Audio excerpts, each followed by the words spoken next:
thank you for joining us this evening. We're so glad you're here. As we began exploring this afternoon, this fall marks the 400th anniversary of the first Thanksgiving, the harvest celebration meals shared by the Pilgrim settlers in the Wampanoag and Plymouth.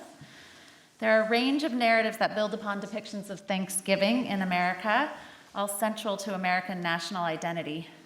Growing up, I savored this American holiday as a time to slow down, give thanks, enjoy precious time with loved ones, as well as delicious food. Though I come from an immigrant family, I saw myself as no less American than those who claimed ancestry going back to the Mayflower. In our household, electing to be American held weight. For some, Thanksgiving is a day of rejoicing, a day to give thanks for our nation, our families, our friends, or the harvest. And for others, it's a day to come together at the Thanksgiving table, to break bread, to overeat. For some, it is a day of mourning and lament. And today, we come to listen, to reason together, to learn, and to consider how best to engage this day as people of faith who seek God's will. This evening, our stellar panelists will discuss diverse Christian perspectives on Thanksgiving and associated founding narratives, the role of historians in shaping those narratives, and core questions about memory and self-critique in American culture and politics today. So I want to introduce you to our moderator, Judd Bertzel, who will introduce you to our panelists. Judd is the project director of the Transatlantic Policy Network on Religion and Diplomacy and a senior research fellow at the Berkeley Center for Religion, Peace, and World Affairs at Georgetown University. A former diplomat, he served in the U.S. State Department's Office of International Religious Freedom and on the Secretary of State's policy planning staff. He earned a BA in political science and an MA in American religious history at Wheaton College and earned his PhD in political science from Cambridge. Thank you, Judd, for moderating today. Well, thank you so much, Ruth, for the kind introduction and for all that you've done personally to put together today's symposium. I want to add my gratitude, my thanksgiving to Gordon, our wonderful host here at Gordon, also to the CCCU for providing the funds to make this event possible. I want to thank our panelists, who I'll be introducing in just a moment, and I want to thank all of you for being here, either in person or virtually, for being part of what I know is going to be a very stimulating, interesting, and intensely relevant conversation tonight. We're here to discuss a range of Christian reflections on the issues of immigration, inclusion, and national identity that are raised by the Thanksgiving tradition and the holiday. And I imagine that all of you are here, at least in part, because you know that Thanksgiving is a big deal. We wouldn't have this sort of a symposium on many other holidays. I don't think we would have done it last week, a Christian symposium on Halloween, maybe, but it would have a very different feel to it. Thanksgiving. It's in my household with little kids, Halloween is perhaps the bigger deal, but Thanksgiving is a bigger deal typically for most families, and certainly in our national calendar. Thanksgiving is a really big deal. I spent the last decade in England and would try to communicate to my English friends that we would invite over for Thanksgiving just how big a deal it is. I would say that the American Thanksgiving isn't simply the American version of the English Harvest Festival. It has elements of that. It's a harvest festival. It's a religious or quasi-religious day of Thanksgiving. It's a family reunion. In more recent decades, it's a football viewing party. It's a massive feast. And also, importantly, and most germane to our panel tonight, it's a recitation of an embodiment of certain national values and virtues and a commemoration of our national founding mythology. And we'll get into those sorts of issues in our conversation tonight. So I try to convey to friends we brought to our home for Thanksgiving from England and from around the world that Thanksgiving is this big deal because of the way in which it's so foundational to American self-identity, the way in which the Pilgrims are often presented as the archetypical Americans. Industrious and adventurous and religious. And often the pilgrims in sort of popular iconography are presented as a man and a woman pilgrim or a boy and a girl pilgrim, which is somewhat suggestive of them being sort of the Adam and Eve of the American experiment. And the first Thanksgiving that we'll get into tonight as well is often portrayed and imagined as sort of the founding moment or a picture of what America could be or should be, this moment of abundance, this moment of interracial harmony. And it's those questions of values and virtues and national identity that we'll get into tonight. Before I introduce our panelists, I just want to make 2 comments about the panel that we have assembled before us today. In addition to its obvious ethnic diversity, which is very much intentional, we also have a wonderful range of diversity of opinion on this panel. We're going to hear perhaps the widest possible range of viewpoints as it relates to the Thanksgiving tradition. So I can absolutely guarantee that everyone here in the audience tonight is going to hear things they profoundly disagree with. So I would ask all of us to be civil and loving in the way that we engage with each other, even as we grapple with deep differences of opinion and very different experiences of the tradition. Another practical thing to keep in mind is that in 3 weeks' time, we will be at the point in the calendar of Thanksgiving, and we can all be thinking about how what we hear tonight might shape our approach to Thanksgiving this year. How will we think about its origin story? What, in even very practical terms, what will the table look like and who will be around it? And how will we present Thanksgiving to those that we are gathered with? Well, with that, I want to introduce our esteemed panel and then turn it over to them for their presentations. And I'll go down the row like this, and they'll also present in that order. So next to me is Mark Charles, who is an author, speaker, and activist living in Washington, D.C. He focuses on the complexities of U.S. history regarding race and culture and faith. He's the son of an American woman of Dutch heritage and a Navajo man, and the co-author with Sun Ra, seated next to him, of Unsettling Truths, the ongoing dehumanizing legacy of the doctrine of discovery. And he was also an independent candidate for president during the 2020 election. Next to him is Professor Sun Ra, who's the Robert Boyd Munger Professor of Evangelism at Fuller Theological Seminary in California. Prior to that, he was a professor of church growth and evangelism at North Park Theological Seminary in Chicago. He's the author, co-author of many, many books, including the one I just mentioned, as well as, to name one, The Next Evangelicalism, Freeing the Church from Western Cultural Captivity. He holds MDiv and DMin from Gordon Conwell, just down the road, a THM from Harvard, a THD from Duke, and he's also an ordained pastor in the Evangelical Covenant Church. Next is Nicole Bibb Sadaka, who is now the Executive Vice President of Freedom House in Washington, D.C. Before that, she spent several years at Georgetown University, where she was Professor of Practice in International Affairs. Before that, she spent a decade at the State Department working on issues of human rights, democracy, human trafficking, and refugees. And I'll just add this, that I joined the State Department late in the Bush administration, and Nicole promptly left the department. And this year I joined Georgetown, and she promptly left Georgetown. So I'm seeing a pattern. So I'm seeing a pattern and taking it quite personally. And last but certainly not least, we have Dr. Reverend Roberto Miranda, who's the senior pastor of Congregation Lion of Judah, where he's served as senior pastor since 1985. It's a multi-ethnic congregation in Roxbury in Boston, and he holds a PhD in Hispanic American literature from Harvard. Well, thank you to all of our panelists for making the trek to New England. Really looking forward to your comments. And I've asked each of our panelists to reflect on 2 interrelated questions. The first being biographical, the second being really very much in response to the question that's being posed by this symposium, who belongs at Uncle Sam's Thanksgiving table. So the first, I would like the panelists to tell us about their experience of Thanksgiving as a child or whenever they first encountered the holiday. Was it in any way connected to a retelling of the first Thanksgiving? Did the way in which the holiday was presented, did that make them feel included or excluded? How have their views on the holiday changed over time? And then related to that, the question posed by this symposium, who belongs at Uncle Sam's Thanksgiving table?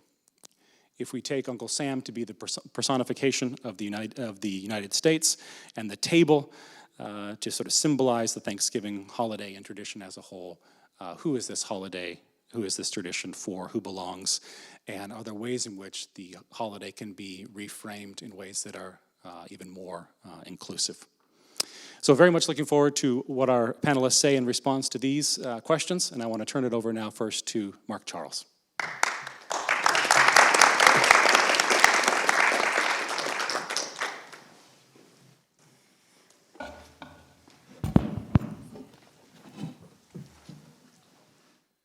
I saw the last group come over here, and I got it in my mind I was going to come over here too. So, before we begin, please let me introduce myself. So, Yate, Mark Charles, Yinashia, Sinbake Dene Nishle, Doto Higlini Bashachin, Sinbake Dene Dashachedo Todochini Dashanala.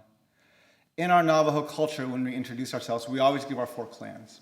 We're matrilineal as a people, and our identities come from our mother's mother. My mother's mother is American of Dutch heritage, and so I say Tsinbake Dene Nishle. Loosely translated, that means I'm from the wooden shoe people. My second clan, my father's mother, is Toa Higlini, which is the waters that flow together. My third clan, my mother's father, is also Tsinbake Dene. And my fourth clan, my father's father, is Totochitni, and that's the Bitterwater clan. It's one of the original clans of our Navajo people. I also want to acknowledge to you today that we are standing on the land of the Pawtucket and the Massachusetts. I want to honor these nations as the host peoples of these lands. I want to thank them for their stewardship of these lands. And I want to just publicly acknowledge how deeply humbled I am to be standing on these lands today. The question they've asked us to reflect on is our own personal journey and story with Thanksgiving, as well as what does it mean and who is invited to this table. And those are 2 very complex questions, and I can't answer them chronologically, but in the answer I'm going to give you over the next 10 to 15 minutes, you will definitely know where I stand on this holiday and what I think about it. We cannot separate the holiday of Thanksgiving from the myth of American exceptionalism.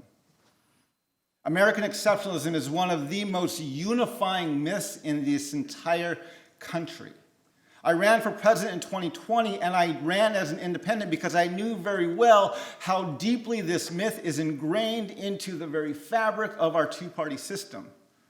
If you want to be president, if you want to get support, if you want to have the votes to get into the Oval Office, you must learn how to scratch the back and make feel well white landowning men in this country.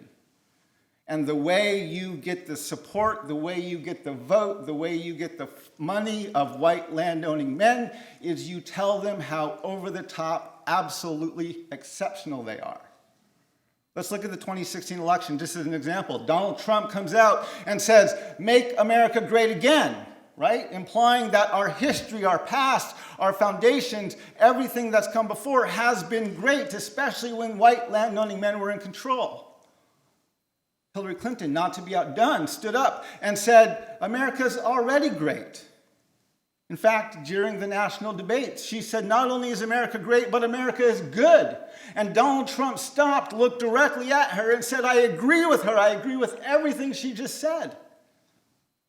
The Democratic National Convention, President Obama jumps into the fray and says, "America is already great."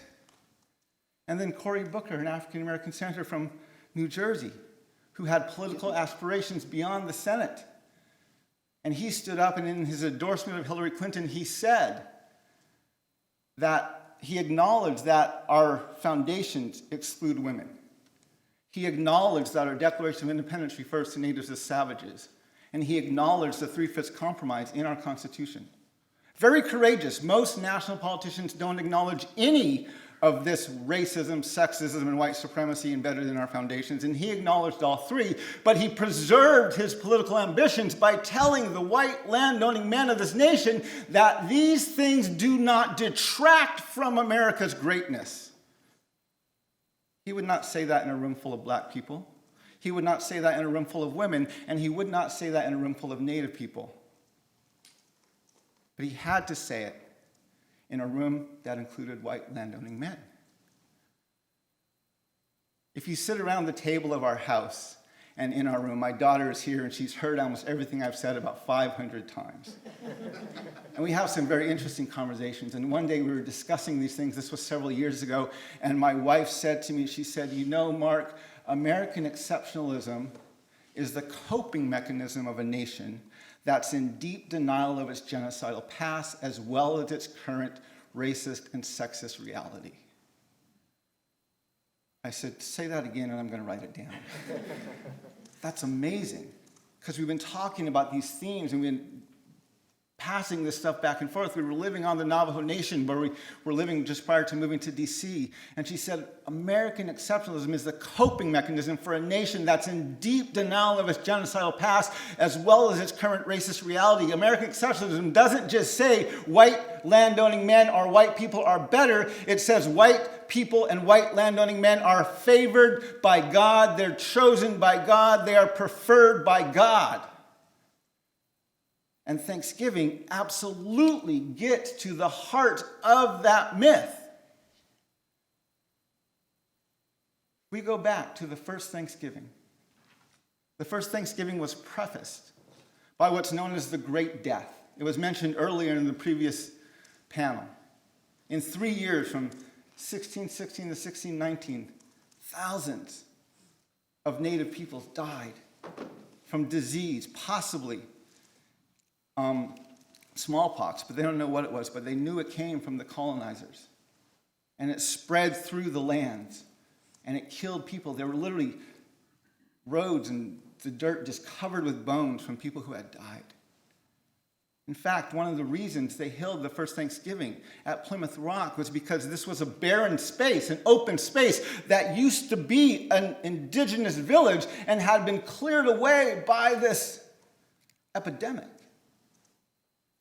In 1620, King James, in writing the Charter of New England, he said, "Within these late years there hath by God's visitation reigned a wonderful plague, together with many horrible slaughters and murders committed amongst the savage and brutish people there, heretofore inhibiting in a manner to the utter destruction, devastation, and depopulation of that whole territory, so that there is not left for many leagues together in a manner any that do claim or challenge any kind of interest therein, nor any other superior lord or sovereign to make claim hereunto, whereby we in our judgment are persuaded and satisfied that the appointed time is come in which Almighty God in his great goodness and bounty towards us and our people hath thought fit and determined that these large and goodly territories, deserted as they were by their natural inhabitants, should be possessed and enjoyed by such as are subjects and peoples as heretofore have and hereafter shall by his mercy and favor and by his powerful arm be directed and conducted hither." Praise God, he said, for this wonderful plague that killed all of the inhabitants of this land so that we could come in and claim it. This was the mentality that the people who came to Plymouth Rock had. And a decade later, not even a decade later, John Winthrop was in what's now called the Boston Harbor. He was with a group of colonists here to plant the Boston colony. And he preached a sermon on board that ship called A Model of Christian Charity. In his sermon, he referred to the colonists as a city upon a hill, borrowing from the language of Jesus in the Sermon on the Mount, where he said to be a lamp on a stand, a city on a hill, bringing your good deeds into this dark world. He goes on to exhort them with regular Protestant Christian exhortations. And at the end of the sermon, he's trying to convince them to heed his exhortations. And he quotes from Deuteronomy chapter 30, which talks about the people of Israel coming across this land and crossing a river to take possession of their lands. And therefore, they must obey the commands of God. And in quoting that passage, John Winthrop says he changes the word river to vast sea. Why would he do that? Well, because they didn't cross a river, they crossed an ocean. What's he implying? Well, based on the Old Testament model of promised lands, And based on the exhortation of Jesus to be a city on a hill, they're standing on the shores of their promised land, ready to take possession of them. I actually call that sermon the birth of American exceptionalism. That birth marinates for 100 years. Mid-1700s, we go past the Appalachian Mountain, past the Mississippi River. End of the 1700s, we have the Second Great Awakening. There's a growth in churches, a renewal of denominations. Mid-1800s, we have this term manifest destiny being coined. This belief that this nation has the God-given right to rule these lands from sea to shining sea. In 1860, Abraham Lincoln, who was a blatant, unapologetic white supremacist, stated, "I have no intention of making voters or jurors of Negroes or allowing them to hold office or to intermarry. There's a physical difference between the white and black races which will forever forbid the two living in terms of social and political equality, and as long as they must remain together, there has to be the distinction between superior and inferior, and I, as much as any other man," said Abraham Lincoln, "believe in the superiority of the white race." You think it's a mistake that the 13th Amendment doesn't abolish slavery, but redefines and codifies it under the jurisdiction of the criminal justice system? Not a chance. That was absolutely intentional. That's why there's a quote hanging at the Lincoln Memorial that says, "My primary object in this struggle is not to save or destroy slavery, it's to preserve the Union. If I could save the Union without freeing a single slave, I would do it. If I could save it by freeing all the slaves, I would do it. If I could save it by freeing some and leaving others alone, I would also do that." There's a quote hanging at the Lincoln Memorial celebrating the fact that Abraham Lincoln absolutely believed black lives don't matter. We celebrate that. We put it up in a temple. So in 1862, Abraham Lincoln signs 2 acts. The Settlement Act, or the Homestead Act, and the Pacific Railway Act. The Homestead Act allocates 160 acres to any family willing to go north and homestead for 5 years.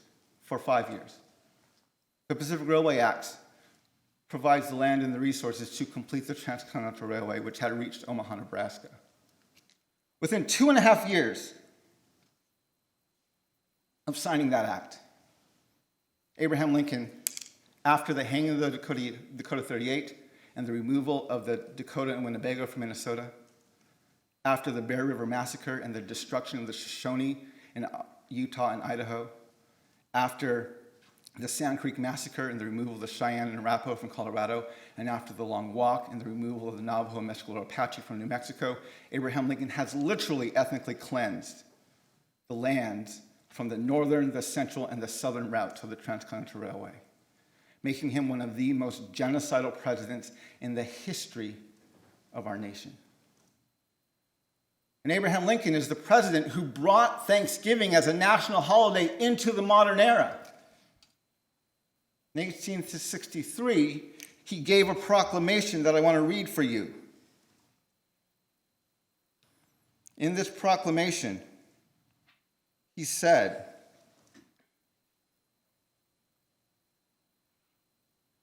"Needful diversions of wealth and strength from the fields of peaceful industry to the national defense have not arrested the plow, the shuttle, or the ship.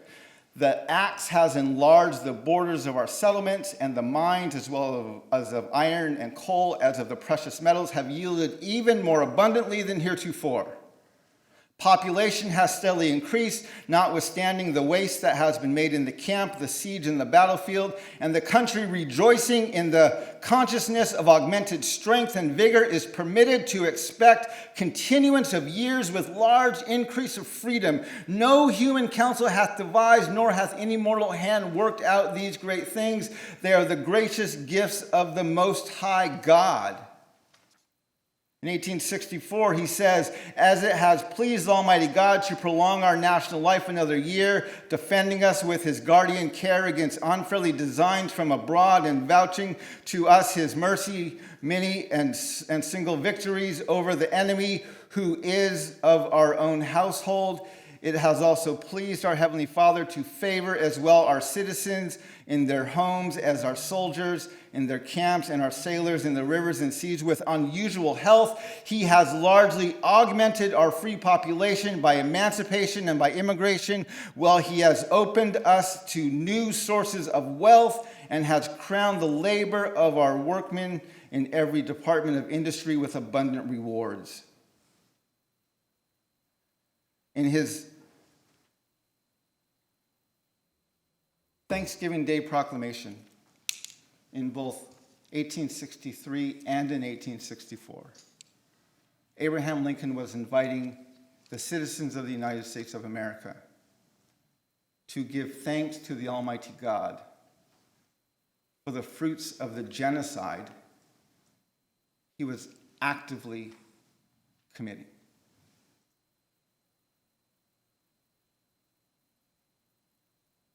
Three years ago, I wrote a blog article, and I said, I'm done. I can't reclaim this holiday. The things this nation that is built on a myth of American exceptionalism, that is rooted in the lie of white supremacy, the things this nation gives thanks for is the ethnic cleansing and genocide of the indigenous peoples. That's what it gives thanks for. That's what the people who came in 1600s were giving thanks for. That's what Abraham Lincoln was giving thanks for. And while it is good to give thanks, it has absolutely no business being rooted in the heresies and the lies and the false teachings of the Puritans and the Pilgrims. We have to completely separate it from that. Just like we would not celebrate a holiday if Adolf Hitler gave thanks after World War II had he won that war for what he was able to do for Germany. We would have no regard for those words. In the same way, we need to have no regard for the words of Abraham Lincoln and the words of King James, who were literally thanking God for the ethnic cleansing, genocide, and extermination of Native peoples. Thank you, my relatives.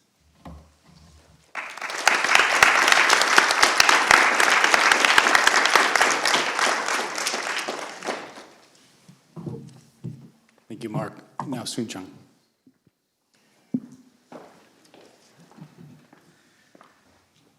The reason they put me second is that nobody wants to follow Mark Charles after he speaks.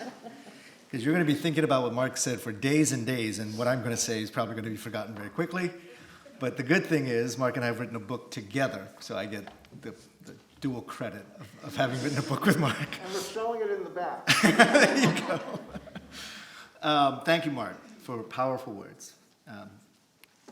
I do want to address the idea of the experience of Thanksgiving. And my experience as an immigrant, as a Korean-American immigrant.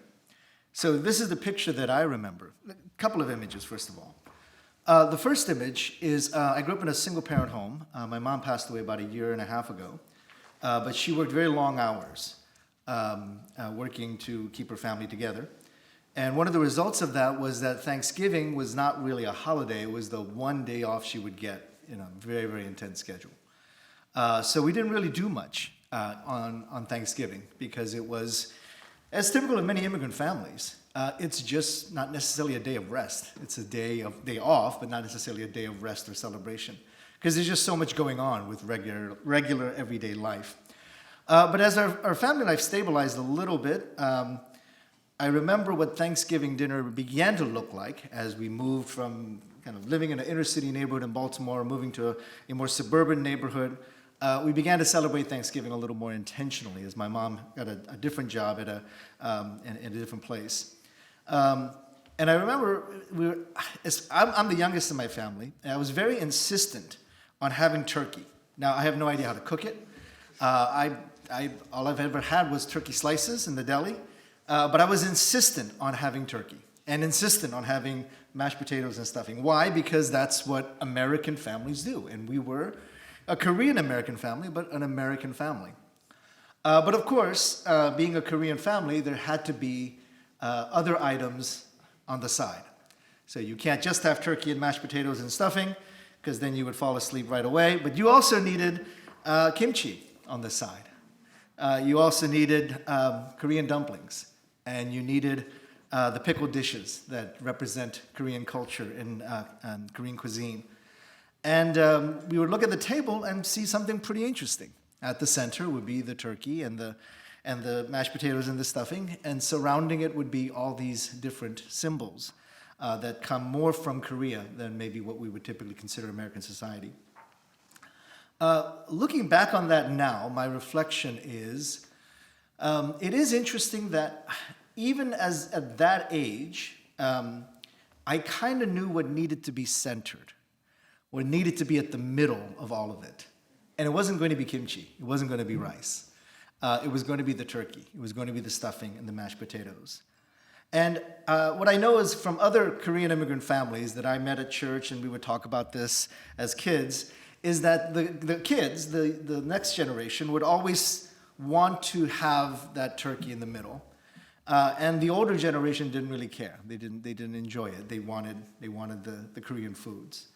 And I remember thinking back now that there was a little bit of self-loathing on the part of the younger generation. Loathing that our food tasted funny or smelled funny, and that we couldn't invite friends over for Thanksgiving because they would see this as a very strange tradition and strange things were on that table. And so Thanksgiving is a very mixed experience for this particular Korean American immigrant.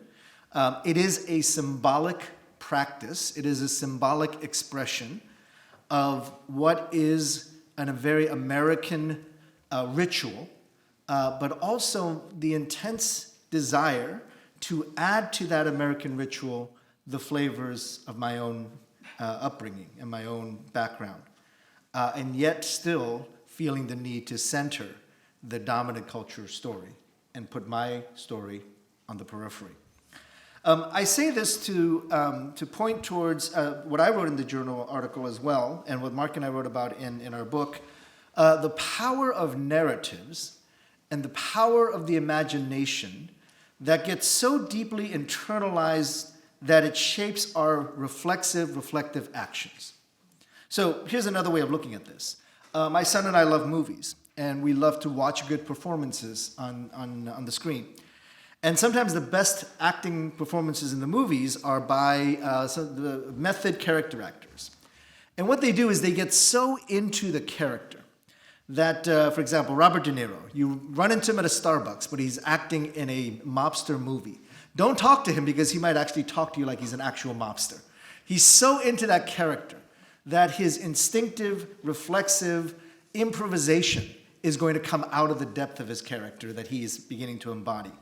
So there's something about what we call embodied experiences, narratives and imagination that get so deeply into who we are that our reflexes, our reflections, and our improvisation go back to that. And sometimes the way these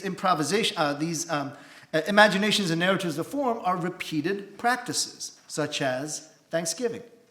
So the practice of enacting Thanksgiving on a typical Thursday throughout the U.S.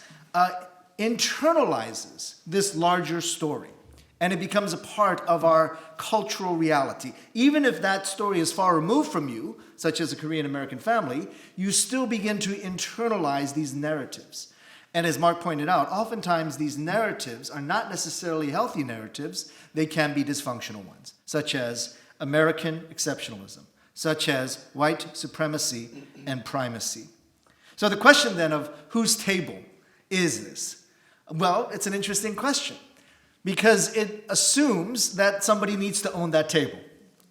And it assumes that Uncle Sam, who is at the head of that table, there are some assumptions about what Uncle Sam might look like, right? So it's not Uncle Sam's son.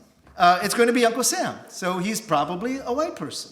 The images that we have of who and what Uncle Sam is, it's very rarely, I've never seen one actually, of a ethnic minority, what we would identify as an ethnic minority, of an Uncle Sam. Uncle Sam is white. So that image of whose table is it, there are huge presuppositions, ingrained and embedded narratives and imagination that we are practicing when we enter into that moment of the Thanksgiving table. The corollary, of course, would be, in hopefully a healthy way, the communion table. The communion table is practiced. It is done in remembrance of Christ so that our experience of that communion table gets embedded into our soul, our spirit, who we are. The physical action, the practice of the body of Christ broken for us and the blood of Christ shed for us, that communion table gets embedded into our life so that we operate out of that reflex, that instinct. So what I'm asking is, what is the embedded narrative of the Thanksgiving story, and why is it problematic? I raise this to say that, is there a rehearsing of the Thanksgiving table to such an extent that it is, maybe as Mark pointed out, it is not maybe redeemable? Because the core imagination and narrative that shapes that Thanksgiving table has such a deep theological dysfunction that once that theological dysfunction gets lodged and embedded, it is very hard to break out of that theological dysfunction as you continue to practice it over and over again. So that would be the bad news. The bad news that the internalized narrative, the repeated practices of Thanksgiving, the image of Uncle Sam as the white person at the head of the table, those things getting repeatedly enacted can be detrimental to maybe what Thanksgiving should represent. But here's maybe, I don't know, a potential way forward, and that is not to think of the Thanksgiving table as an act of hospitality, which is the images that you've seen, right? The images you've seen is Uncle Sam at the head of the table, and he's being hospitable enough to let the Chinese person in, let the native person in, and that's the usual imagination that we have around Thanksgiving. Those wonderful pilgrims being hospitable to the natives who have come to them, or being hospitable to the Chinese immigrants that have arrived, or the Latino immigrants, the image around hospitality. My problem with hospitality is that hospitality is short-lived, especially the way that Western culture defines it. Now, Eastern culture, Old Testament, doesn't operate in this way, but Western culture defines it hospitality in a very short-term way. Here's my closing example about the table. So let's say that you wanted to invite me as a Korean American to your Thanksgiving dinner. And you know, as a Korean American, that I like kimchi. Those of you who don't know what kimchi is, look it up. Or go to your local Korean restaurant and find out. Ask for it. They'll give it to you anyway. I like kimchi, so you know that. And as a wonderful host wanting to show hospitality, you put kimchi on the table next to that turkey and mashed potatoes. Now, once I leave, and that host-guest relationship ends, because that's hospitality is just that. It's a host-guest relationship, and that relationship ends. Once I leave, what are you going to do with that leftover kimchi? You are not putting it back in the refrigerator. You are going to wrap it in plastic, put it in a brown paper bag, put it in a Glad bag, and at the end of the day, it is going to be in the garbage can. Because if you leave kimchi in your refrigerator, what does your refrigerator smell like? Kimchi. Your yogurt tastes like kimchi. Your milk tastes like kimchi. That is the last thing you want. So hospitality is a short-lived experience. We will be hospitable. Uncle Sam is so gracious to host this banqueting table. Come and sit at the table, and we'll all have a laugh together. But once you leave, we're going to go back to business as usual. That's why the biblical image is not necessarily hospitality in the Western concept, but it's a household. It's a family. And so what happens if I move in with you? Not just for Thanksgiving dinner for one night where you host me, but I move into you, or we move in together. And now kimchi is in your refrigerator 24 hours a day. And yes, your yogurt does taste like kimchi. But that's what it means to be a family. That's what it means to no longer have these images of white-centeredness at the center, but to actually find a Thanksgiving table that is not just the host that is hospitable to the guest, but that is actually a table that includes all those at that table. Wouldn't that be something? Thank you.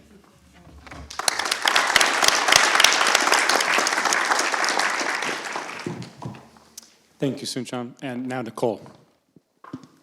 Excellent. Well, thank you for having me. Thank you for, I'm delighted to be at Gordon. I'm an alumni-in-law, as I call myself. My husband is an alum, as is my sister-in-law, and I have a nephew who is a freshman here, so I feel very much at home. If you think it's hard to go after Mark, the only thing harder is probably to go after Mark and his co-author, Soong Chung, so I will give it a shot. I will start with the question of what Thanksgiving was for me growing up. I will say, I didn't give a lot of thought to all of these hard questions when I was 6 or 7 and did all of my paint your hand in school and make a turkey out of it and color your pilgrims and then drive for 4 hours to my grandparents' house. That's what Thanksgiving was all around my parents, Paul and Lily's dinner table. And that's what it was. You were packed in there, the house was like a sauna, and your face was like a roadmap of which aunt had kissed you last and what color lipstick she was wearing, and you just felt surrounded. But it wasn't, particularly for an African-American family, one where we sat around and we read about the Puritans or anything like that. It was a time of Thanksgiving. It was a time of saying, thank God we're all together, thank God we're all healthy, thank God we've got food on the table. And that was the extent of it when I was, say, 6 or 7, but as I got older and the stories were then told, I understood more the complexity of my family and the more fulsome story of what life in that little house on the eastern shore of Virginia meant. The eastern shore of Virginia is a tiny, often forgotten peninsula that's just about a couple miles wide and about 13 miles long, so it's not that big of an area. But as I learned over time that the house where we gathered every single year, particularly as Army brats that we tried to get together, was also the place in my family's history that sat very close to the strange dividing line, north of which African Americans were free and south of which, by some horrible demographic lottery, they were enslaved. My grandfather's family came from the north, my grandmother's family came from the south, and so our family histories were very different. My grandfather's family also has much Native American blood in it because there was a time in which African Americans, free blacks who lived on the eastern shore, lived on the Gingiskin and Indian reservation, because it was the place that you had to flee to when persecution of your own government came in. And so our family had much to celebrate at a time, a celebration of overcoming, but also a very difficult history. The house that we gathered in that was Thanksgiving for us was also the house when my white mother from Central Europe and my father, who could not get married legally in Virginia at the time because it was illegal, got married and then came back and were welcomed by our family. They also couldn't always be there when guests came over because you wouldn't have a person who was white in a black house. That's what that place in our history was. But for me, as I moved from being a 6-year-old that was just about a place where you could eat to a 16-year-old and then a 26-year-old, and since I'm only 29, I won't go further than that, it became a place that had a lot more complexity. It was a place where it was not just simply a place of inclusion and Thanksgiving and joyful overeating. It was a place with a tremendous amount of history and pain and difficulty, but also a place of overcoming. A place where the celebrations were that we had also lived through and progressed through much history. And so as I grew up to a more fulsome understanding of what my family's history was, in many ways as I reflect about where our country is today in thinking about this particular holiday, and at the end of the day, it's not about this holiday, it's about our national debate. As we think about it, it reflects very much my own growing into a fulsome history. In many ways, the United States has chosen to stay in that childlike knowledge of saying, no, I'm just going to stay in just this one moment. And now, for a lot of reasons, we're getting the real story and a more fulsome understanding. And the question is, what do we do with that? What do we do with it? Just the same way I had to think as a 16-year-old and a 20-year-old, what do I do with this entirety of my family history, which is not just my aunts kissing me while I figure out which pie I'm going to eat, but it is about all that we've overcome to get to the place that we can actually live in freedom in our own country. But what I realize is that the opportunity that we have in our country is neither to sit in a place where we say everything's fine, nor is it to sit in a place where we say the atrocities and the horrors that have been inflicted on many different people is the entirety of our story. It is that we have the opportunity to understand the fulsomeness of American history, the way I feel like I'm understanding the fulsomeness of my personal history. Now, that requires us to balance a lot of multiple narratives, and the truth is, as human brains, we don't do well with that, right? Because if we want to say the United States is so exceptional only, we get scared about talking about all the bad stuff, because the truth is that might put this at jeopardy. Or if we really, really want, finally, to have a lot of those stories told about slavery, about Jim Crow, about the treatment of Native Americans and the expulsion and the robbery of their own lands, and many other populations, you're sort of fearful to talk about the other side because that may mean that you're not telling this whole story. And the truth that I think, as we think about how we think about Thanksgiving, is that you have to talk about the entirety of American history. And that in a bizarre way, both of those stories have lived side by side. The same way, for me, the joy of coming together as a family lives side by side with the atrocities that were the reality of my family over the years. So it requires us to hold multiple narratives, and this is where I think the church has a tremendously unique opportunity, should we accept it and step into it. Our whole gospel is based on the idea of a strange tension, that we are sinful beings, but we don't sit only in that sinfulness. We are given the opportunity to be redeemed at the same time. Nor are we sinless, and we live in this perfect, wonderful place without the reality of who we are. And so we as a church have an opportunity, as we rethink Thanksgiving, to think we can hold more than one narrative at one time. We are a nation that has inflicted horrors and atrocities that are unspeakable, and we have founding principles that are phenomenal. Now, before people roll their eyes and go, "Are you kidding me? Did you not listen to what they just said?" Those founding principles have been violated in every single way at every single turn. But the greatness of those principles are not diminished by the human failure at every step of our history.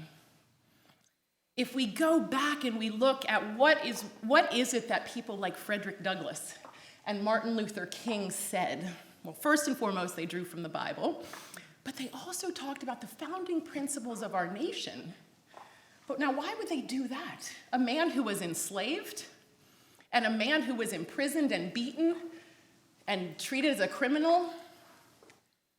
Because they knew that the founding principles of this nation are no less important and no less desirable because of our failure to live into them.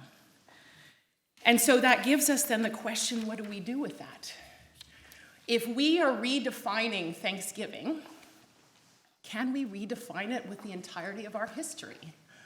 Can we think about it in the entirety of our history and not just one narrative or just the other, but to say, gosh, this is messy, and how do these all come together? Can we look back and say that our Native brothers and sisters who were at that table were strong and far more knowledgeable and hospitable, and then deeply exploited the next year and years and years?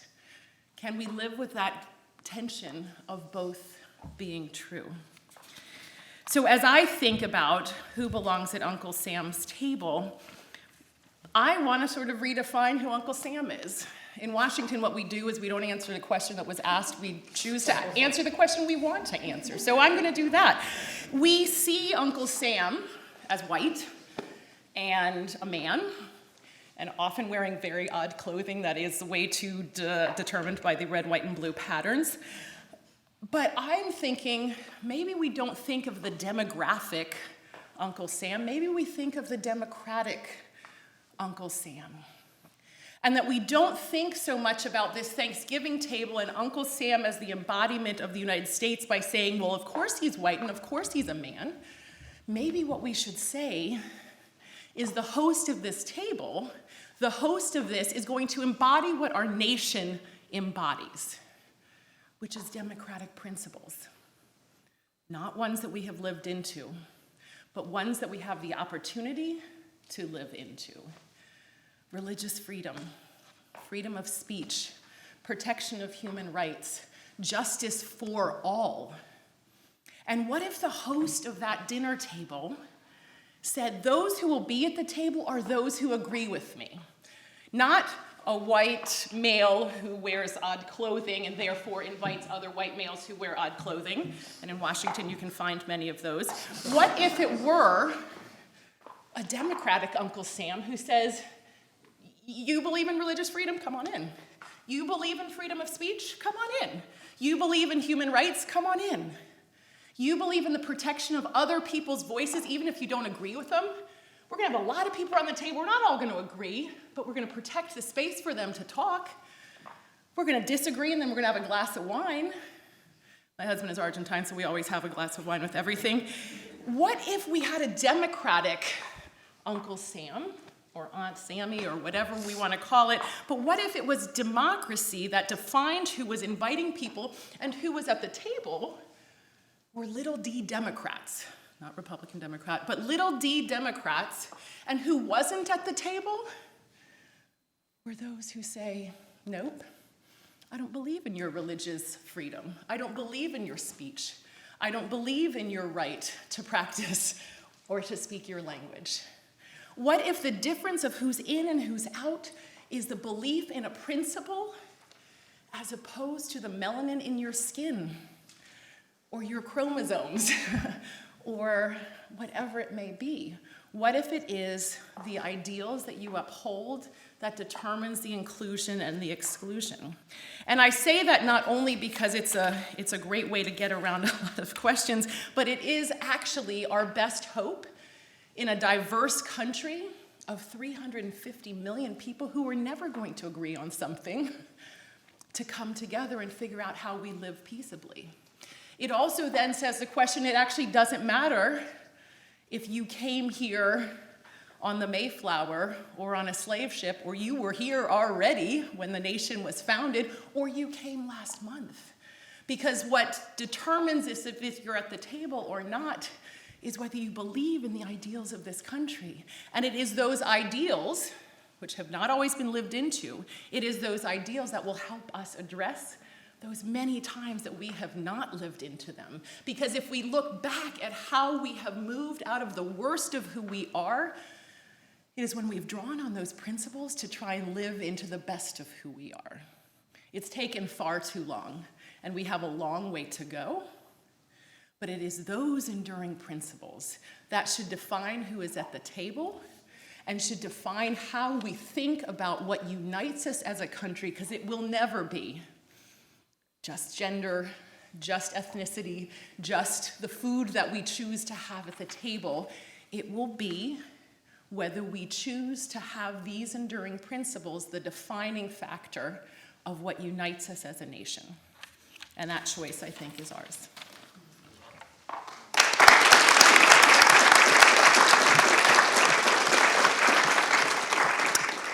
Thank you, Nicole. Roberto. Well, Ruth promised sparks, and I think so far they've been flying pretty high and freely. You know, before I make any other comments, I'd like to frame my comments on, I think, the assigned topic, which was Thanksgiving itself, that moment. And I would invite us all to look briefly at the sort of the photograph, the snapshot of that family moment where 90-some indigenous warriors get together with 50-some pilgrims, 4 or 5 women among them, having survived a harrowing winter, thanking God for survival, for food, and to examine the nature of that moment where we have an image of interdependency, mutuality, the mentoring of the Europeans by the indigenous people, the thankfulness to God for having been able to survive the trials of that period that they had just gone through. The multicultural elements as well of that moment. The natives with the new arrivals. And again, I say the interdependency that all of that brings together, the reconciliation as well, the good intentions that were at that moment before they became more complicated with other issues later on. The providence of God as well, the mixing of foods and so on and so forth that must have been taking place at that moment. These are the elements that I think make Thanksgiving a viably foundational moment in the life of our nation, because these are all the moments that really, or the elements that make up American history, the things that we value, the things that we aspire to.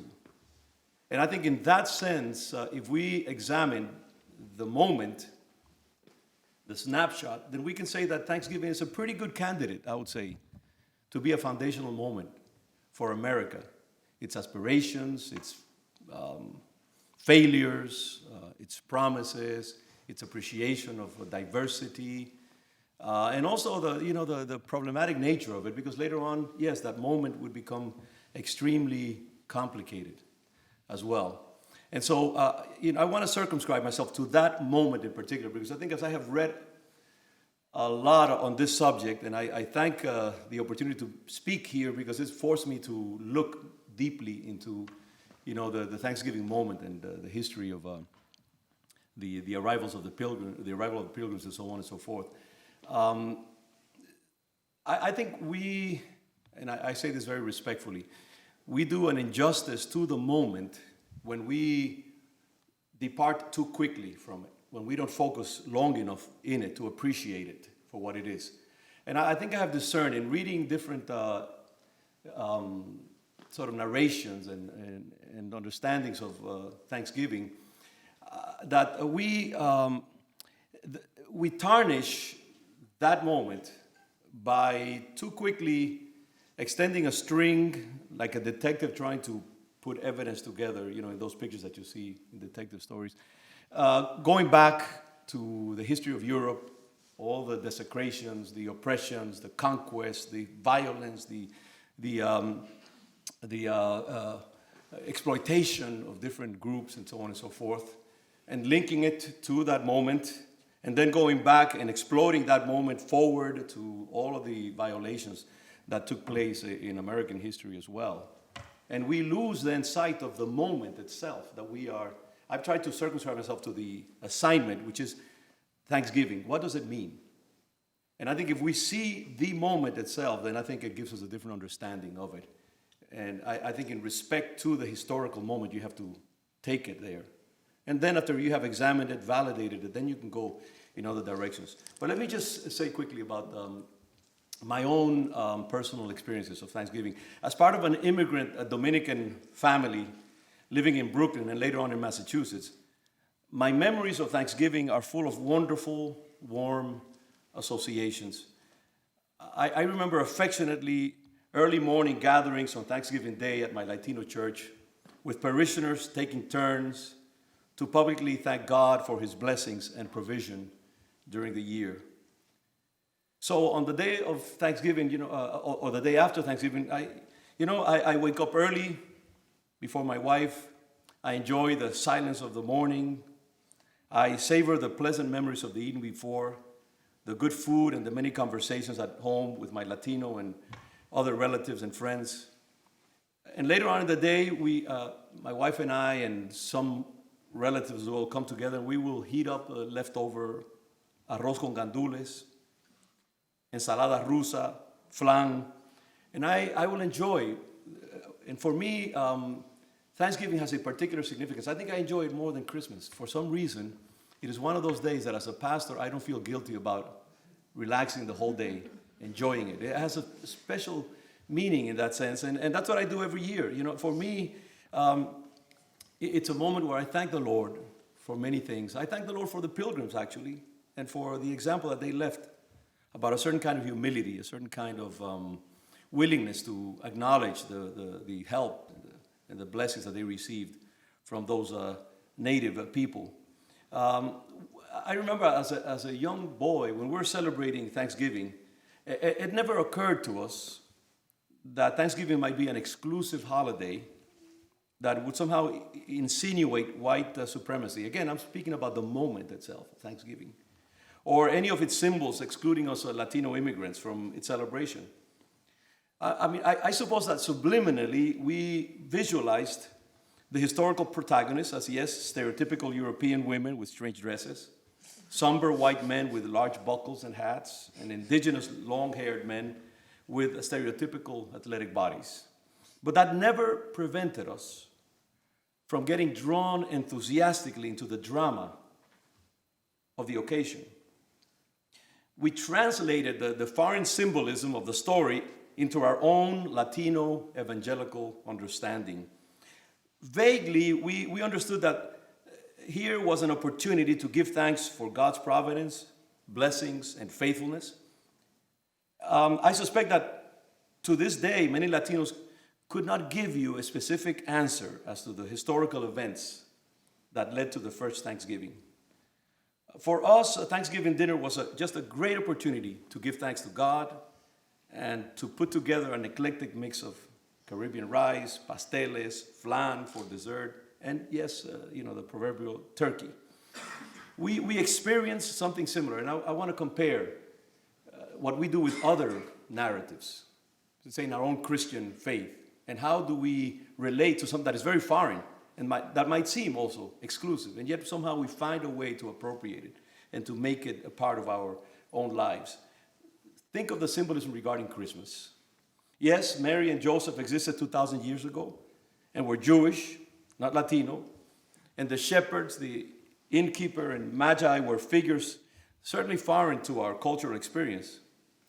But in the Christmas narrative, we saw ourselves as being invited generously into a drama that transcended a specific people, culture, or time period.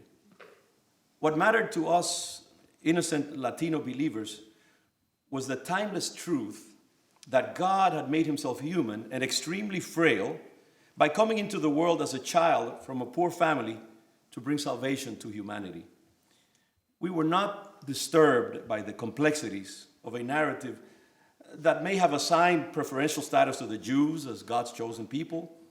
We did not mind at all that the story of the Magi being guided by a star may have had occultic astrological implications. And never mind that it might have been actually astronomically imprecise. We stuck to the basics, and we're simply grateful for the joy and the spiritual message of the Christmas narrative that invited us to get relief from the monotony of everyday life. That's what the Christmas season brought to our immigrant family. And I think therein lies the beauty of myth, of folklore, of religious narrative, of religious stories. They all invite us to, for a moment, assume a posture of simplicity and innocent acceptance. In a sense, they invite us to suspend unbelief and to take a break from the burdensome lucidity of the fall. If we stop too long to examine the underlying complexities of the story, we lose its magic. We damage its frail beauty. We are expelled from the garden, in a sense, and thrust again into the cold, merciless light of skepticism and rational criticism. We Latinos, we subliminally apply these principles to the Thanksgiving celebration. Yes, there probably were among the English immigrants at least a couple of men who abused their wives and children and many more who held racist beliefs. Yes, it must be acknowledged that by their own confession, actually, that at some point, once, out of hunger and desperation, these refugees desecrated indigenous graves and ate corn that was not their own. Always with the intention, by the way, of reimbursing, which they did, I believe, later on the native peoples who were there. But in the light of the greater narrative that is the Thanksgiving moment, which exalts gratitude, the goodness of God, racial reconciliation, and sheer human resiliency, I believe that paying too much consideration to those other elements of human nature and fallenness, some of us would have probably considered it overzealous quibbling. I personally feel that Christian intellectuals, and I think it's an important point for me as I examine these issues of American history and the fallenness and the violations of aspirations and so on and so forth, and of documents. As Christian intellectuals and thinkers, hopefully shaped by a generous, forgiving Christian sensibility, I would hope that some of us would feel that we have much bigger fish to fry than poor Thanksgiving in our deconstructive efforts. I think Thanksgiving is a noble moment that we need to preserve in a time when I think noble narrations are in great lack in America. To the multi-ethnic, mainly Latino church that I pastor, the Thanksgiving holiday is always a very special time, reminding us of those religious refugees who were willing to risk life and comfort in the search for freedom to worship God as they felt the Bible called them to. We assigned them, perhaps without knowing that that's what we were doing, we assigned them the same kind of grace that we give to all those other sinful patriarchs and heroes of the faith that we read about in Scripture. The Thanksgiving narrative reinforces in us the idea that we should put the kingdom of God before any other preference, as those pilgrims did. Every year we rediscover the awe of how faith can, from very small beginnings and puny resources, produce something as extraordinary as a powerful nation that became a universal beacon for liberty and Christian faith, and that was used to bring the gospel to Latin America, Asia, Africa, and many other parts of the world. We do understand the transgressions in American history, but we inserted into a much larger narrative of noble moments and noble achievements that dilute, I think, the harshness of those transgressions. In those moments of simple celebration, the complexities of the many sins committed by this nation over its long history remained far from our hearts and minds. The temptation to dwell overly long on historical atrocities that came after was always overcome by the awareness of our own human sinfulness and that of the nations from which we, Latinos, had migrated. When Latinos in America celebrate Thanksgiving, and I know that I'm generalizing, but I have the privileged vantage point of being a pastor and having grown in the gospel and seen many, many Latino churches. And I believe that I am speaking representatively of what most Latinos, common working class Latinos, feel when they celebrate Thanksgiving. We are subliminally aware of the fact that there's no nation that has not committed grave sins against its own people or against people of other nations. We are reminded that many of us immigrated to America because our own governments back home have been extraordinarily oppressive and corrupt. Most of us are aware that despite its many imperfections, America is still a land of opportunity, where if you work hard, you can make a good life for yourself and for those you love. That is also why most Latinos are really not interested in migrating to Russia, England, or even Spain. We believe that this is a generous nation, Donald Trump notwithstanding, and that it offers us many more opportunities for advancement and prosperity, and that here our children stand a better chance of finding a better life for themselves. We remain grateful for this land that has received us, and I know that may sound overly humble, but yes, we are grateful that this place, this land that is America, has opened itself to us, and I know the complexity behind that statement. We're grateful for the abundance and the freedom that we enjoy in it. And we are also conscious that this nation, despite its many flaws, has always been a nation of opportunity, compassion for the weak and the needy, and actually more just than most of the powerful nations that have performed in the theater of human history at one point or another. So I think when I plead for a certain kind of gracious understanding of the Thanksgiving moment, I am speaking. By the way, I'm looking here at the time, the timekeeping. We've been, by the way, extremely disobedient. We began with great intentions of having a nice discussion. And we're an unruly lot, and I don't want to be dissonant here, so I'm going to give me a couple of minutes as well, and I'll finish here. But I believe that we need to be gracious to these pilgrims who came to this land unsuspectingly, not knowing what was awaiting them. They even came to the wrong place where they were not deciding to come to. They were caught in a very, very difficult moment. And I think that as believers, as Christians, there's a particular sensibility. I believe that Christian historians and Christian academics, we need to be informed by a particular way of looking at history. We need to understand that history is laden with sin. There's no nation that I think can escape that. I think we are actually liberated by understanding that we are sinful, that every national history has some of that sin, and that therefore we need to be gracious to each other. I think this moment that we're living in America is not going to be resolved by rehearsing the wounds of the past. It's not going to be resolved by throwing in people's faces all the transgressions that have been committed. I think it's a moment to look at the redemptive power of the gospel, to see that, yes, we move in a fallen world, that there's all kinds of transgressions going on, and that in Christ we have power as Latinos, as African Americans, as people who are struggling, to make a place for themselves in this nation, that we are not alone, that we have a power that is from God, that enables us to overcome all of our disadvantages. And that is what I have seen over and over again as a pastor, who have had the point of, the opportunity to see decades of families going through that cycle and how the gospel has been redemptive. And so I think the only way that America is going to come forward in this moment that we are in is by exercising grace toward each other, by seeing the fact that we are sinful, that we are broken, that transgressions have been committed, and then asking the Lord to give us the capacity to forgive in order for us, for example, I speak about Latinos themselves.